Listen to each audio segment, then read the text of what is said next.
Carp, it's Zeus when hunting up in North Texas. Looks like I've got some hogs out there at about 250 to 300 yards. And it's about 30 minutes after sundown. My next stop is going to be underneath this tree, which is where I am right now. The hogs are slowly foraging away from me, so I'm going to move up next to the telephone pole. And the reason why I'm trying to use items for concealment is because right now the moon is about 96% illumination, and it's actually very bright outside. At this point, I'm on my native magnification, and I'm scanning, looking to see if there's anything in the background that I need to be worried about. There are livestock on this property, but I don't see any in this pasture. And there are no structures in the immediate area except to my far left and far right. Here I've moved up about 30 yards closer. I'm out in the open, and I actually have the landowner's dog following behind me. And I'm scanning the hogs to see if they're taking notice of me or not, because I want to move up again and try to get a little bit closer. But as I move, the hogs are still slowly moving away from me. Now I've moved up about another 20 yards, and I've decided this will probably be my shooting point. And I'm going through trying to get an inventory of the hogs to find out where the males are or where the females are. I'm thinking because there's some small ones in this group that there's going to be a great big sow somewhere, and I'm just not seeing her. I'm also noticing what the hogs are doing. They're not rooting. They don't appear to be pulling up plants. I think they're foraging for insects. Alright, I've decided that I'm going to pick this female here, and this is going to be an unexpected twofer.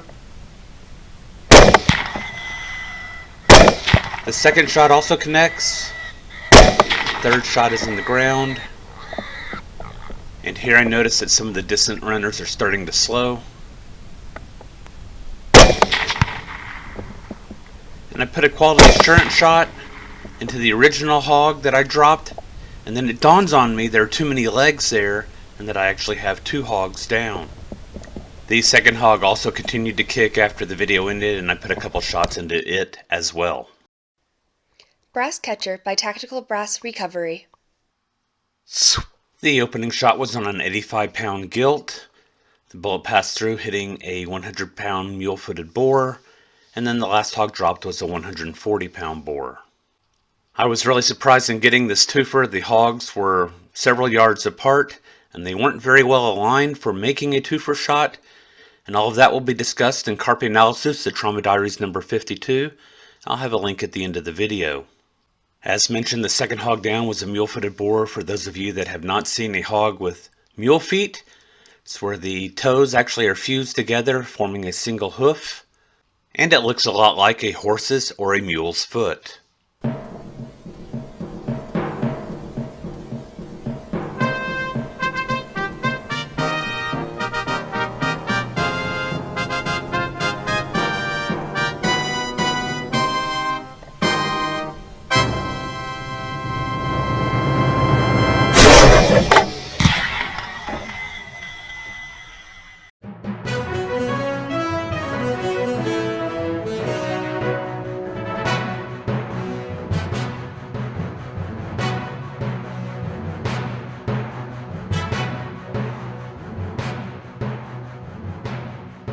Carpe sus, my friends.